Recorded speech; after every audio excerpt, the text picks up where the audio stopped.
இனி அடுத்த பழம் ஃபியூச்சர் டென்ஸ்ல இருக்குது. அடுத்த பழம் அதுதான் என்ன பண்ண பழம் தெரியுமா? ஜீவ விருட்சம். ஜீவ விருட்சத்தின் கனி பற்றி என்ன சொல்றது? வெளிப்படுத்தின விசேஷம் 2ஆம் அதிகாரம் சொல்லுது, ஜெயம் கொள்ளுகிறவன் எவனோ அவனுக்கு நான் தேவனுடைய பரதீசில் இருக்கிற ஜீவ விருட்சத்தின் கனியை புசிக்க கொடுப்பேன் என்று எழுத அப்படின்னு யோவான் கிட்ட கிபி 90 சொன்னார். புசிக்க கொடுப்பேன். ஜீவ விருட்சத்தின் கனியை கண்டிப்பாக எல்லாரும் புசிக்க வேண்டும். அது எப்போ புசிக்க வேண்டும்? 1000 மேக்சிமம் 1000 வருட அரசாட்சியில தான் அந்த ஜீவ விருட்சத்தினுடைய கனி நமக்கு பூமியில பிரத்யட்சமாய் காணப்படும். ஆக ஜீவ விருட்சத்தின் கனி இப்ப ஏதேன் தோட்டத்தில் தான் இருக்குது. ஏதேன் தோட்டத்தில் இப்ப இங்க இல்லை. ஏதேன் தோட்டம் இருந்த இடம், முதல்ல இருந்த இடம் துருக்கியை மையமாக கொண்ட இடம், டர்க்கிக் ஏரியா என்று சொல்வார்கள். இப்ப இருக்கிற இடம் தேவனுடைய பார்வையில் அது ஏதோ இடத்துல, அது எங்க நம்மால இப்ப கண்டுபிடிக்க முடியுது. அவருடைய கண் பார்வையில் அது இருக்குது. ஏன்னா அங்கு ஜீவ விருட்சம் இருக்குது.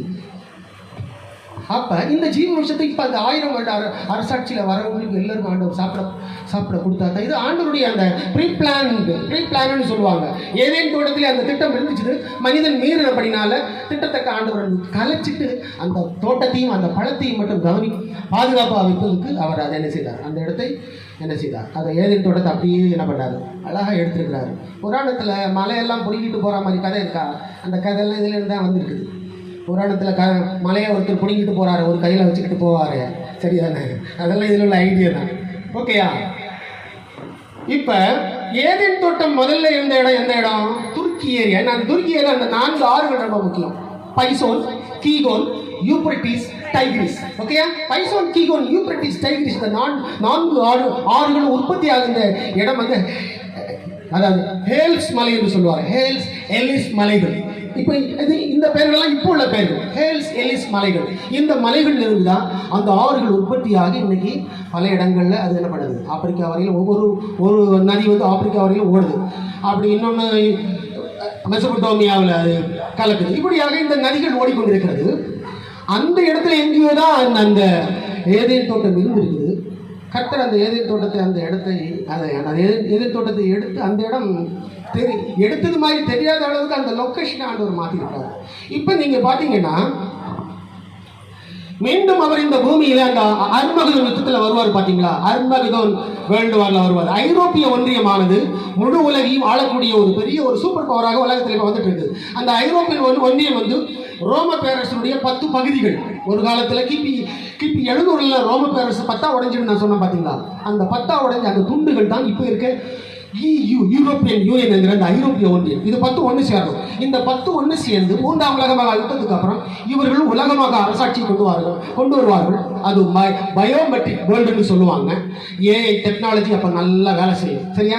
AI technological world.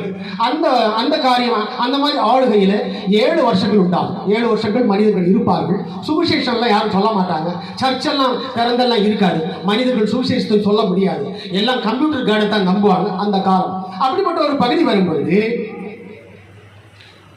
அதனுடைய 7வது ஆண்டுல இயேசு கிறிஸ்துவானவர் வெள்ளை குதிரை மேல இறங்கி வருவார். முதல்ல நான் சொல்லிட்டேன், திரும்பவும் சொல்றேன். வெள்ளை குதிரை மேல இறங்கி வந்தோடனே ஒரு யுத்தம் ஒன்று இருக்குது, அர்மகதோன் யுத்தம். அந்த யுத்தம் முடிந்த உடனேயே இந்த பூமியில 1000 ஆண்டுகள் அரசாட்சி ஆரம்பமாகும். அதுதான் 5வது யுகம். 5வது யுகத்துக்கு உலகம் வந்து கடந்து போகும். அந்த 1000 ஆண்டு அரசாட்சி இயேசு கிறிஸ்து பூமியில வரும் பொழுது இந்த ஏதேன் தோட்டமும் கண்டிப்பா கீழே அதே வந்த இடத்துக்கு திரும்பவும் அது வருவதற்கு நிறைய சாத்தியக்கூறுகள் உண்டு. ஹல்லேலூயா. அதான் வரலாம் வந்து இது வேணும். 1000 ஆண்டு அரசாட்சியில் தானே. அதுக்கப்புறம் மரணம் கிடையாது. பார்த்தீங்களா? நித்திய காலமாய் மனிதர்கள் வாழக்கூடிய ஒரு பாட்டு அங்கே இருக்குது. அதனால அந்த ஏதேன் தோட்டம் ரிப்பீட்டாக மறுபடியும் மேலெழும்பி போனது. ஏன்னா மேலெழும்பி போனது இயேசு கிறிஸ்துவே வரும்போது தோட்டம் வராதா? நிச்சயமாக அந்த தோட்டமும் அங்கே அதே டர்க்கிக் ஏரியாவில் வருவதற்கு வாய்ப்பு இருக்கிறது. இந்த பழத்தை புசிக்கணும்னு யாராவது நினைச்சீங்கன்னா கண்டிப்பாக இயேசு கிறிஸ்துவை நல்லா நம்புங்க. என்ன பண்ணுங்க? நல்லா நம்புங்க. அவர் உங்களை சொந்த இரட்சகராக, அவர் உங்களுடைய சொந்த இரட்சகராக ஏற்றுக்கொள்ளுங்கள். பாவ மன்னிப்பை பெற்றுக்கொள்ளுங்கள். ஏன்னா பைபிள் என்ன சொல்லுது தெரியுமா? யோவான் 17:3 என்ன சொல்கிறது? ஒன்றான மெய் தேவனாகிய உம்மை, என்னது? ஒன்றான மெய் தேவனாகிய உம்மையும் நீர் அனுப்பினவராகிய இயேசு கிறிஸ்துவையும் அறிவதே நித்திய ஜீவன். அந்த அறிவு வந்தால் தான் நித்திய ஜீவன் உண்டாகும். நோவா காலத்திலே நடந்தது போலவும் நடக்கும். ஜலப்பிரளயம் வந்து அனைவரையும் வாரிக்கொண்டு போகும் அளவும் ஜனங்கள் பெண் கொண்டும், நீங்க சொல்லுங்க அடுத்து, பெண் கொண்டும் பெண் கொடுத்தும் அப்புறம் புசித்தும் குடித்தும் இல்லையா, புசித்தும் குடித்தும் பெண் கொண்டும் கண் கொடுத்தும் ஜலப்பிரளயம் வந்து அனைவரையும் வாரிக்கொண்டு போகும். அந்த வார்த்தையை பார்த்தீங்களா, வள்ளிட்டு போச்சு. வாரிக்கொண்டு போகும் அளவும் என்ன இருந்த அடுத்த வார்த்தையை நீங்களே சொல்லுங்க, உணராதிருந்தார்கள். என்ன செய்து? உணர்வே கிடையாது. No feelings, no sense.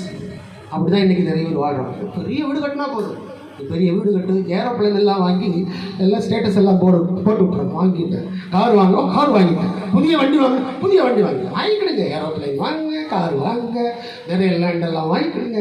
என்னதான் இருந்தாலும் மனிதன் உலகம் முழுவதையும், அடுத்த வருஷம் பாருங்க, இயேசு கிறிஸ்துவின் அடியை பாருங்க, மனிதன் உலகம் முழுவதையும் ஆதாயப்படுத்திக் கொண்டாலும் தன் ஆத்மாவை, தன் ஜீவனை நஷ்டப்படுத்தினால் அவனுக்கு லாபம் என்ன? இது சரியான கேள்வி. உலகத்துக்கு கர்த்தராக இயேசு கிறிஸ்துவால வைக்கப்பட்ட ஒரு பாயிண்ட் क्वेश्चंस, notorious questions. மனிதன் உலகம் முழுவதையும் ஆதாயப்படுத்திக் கொண்டார், தன் ஆத்மாவை நஷ்டப்படுத்தினால் அவனுக்கு லாபம் என்ன? What is the profit of man if he lost his own soul? தன்னுடைய சொந்த ஆத்மாவை நஷ்டப்படுத்தினால் அவனுக்கு லாபம். அதனால அவங்க ஆத்மாவுக்கு அவங்க தான் guarantee. If you are not believing in Lord Jesus Christ, you are killing your own soul. நம்ம வாழ்வும் பூமியில் நமக்கு என்ன இருந்தாலும் பாருங்க, கண்ணா ஒன்னொன்னு கையில் கிடக்கிற மோதிரத்தை கொடுத்து ஊறி விட்டுருவாங்க. இதுக்கு 4 பேர் சண்டை போடுவாங்க. வீட்டில் 4 பேர் தான் அந்த மோதிரத்தில் பாதி ஊற்றி இறங்க கூட அப்படிமா உண்டா? நடக்குதா இல்லையா? நடக்குதில்லை. மோதிரத்தையும் ஊறிட்டு போயிடுவாங்க. முடியாது விட்டு வைப்பாங்களா? சரி, அதையாவது விட்டு வைப்பாங்களா? இதுதான் நம்முடைய லைஃப். என்ன நேடினாலும் எதுவுமே நமக்கு பிரயோஜனம் இல்லை. அதுதான் பரலோக சொத்து. ஆகையினால ஜீவக்கனி மறந்துடாதீங்க. ஜீவக்கனியை கர்த்தர் உங்களுக்கு தரப்போறாரு. அந்த ஜீவக்கனியை நீங்கள் புசித்தால் மரணமே இல்லாத வாழ்வு, தேவனோடு கூட ஐக்கியப்பட்டு வாழ்கின்ற ஒரு வாழ்வை கர்த்தர் உங்களுக்கு தரப்போகிறார். அதுதான் பெரிய பாக்கியம். காண்பதெல்லாம் அனித்தியம், காணாதவைகளோ நித்தியம். நம்முடைய விசுவாசம் பெரியது. என்னது? விசுவாசம் பெரிதாக இருக்கிறது. தோமா கிட்ட என்ன சொன்னாரு? தோமாவே, நீ என்னை கண்டதினாலே விசுவாசித்தாய். கண்டு விசுவாசிப்பதை விட காணாமல் விசுவாசிக்கிறவன் பாக்கியவன் என்று கர்த்தர் சொல்லி வைத்திருக்கிறார். ஆகினாலே குறித்துக் கொள்வோம்.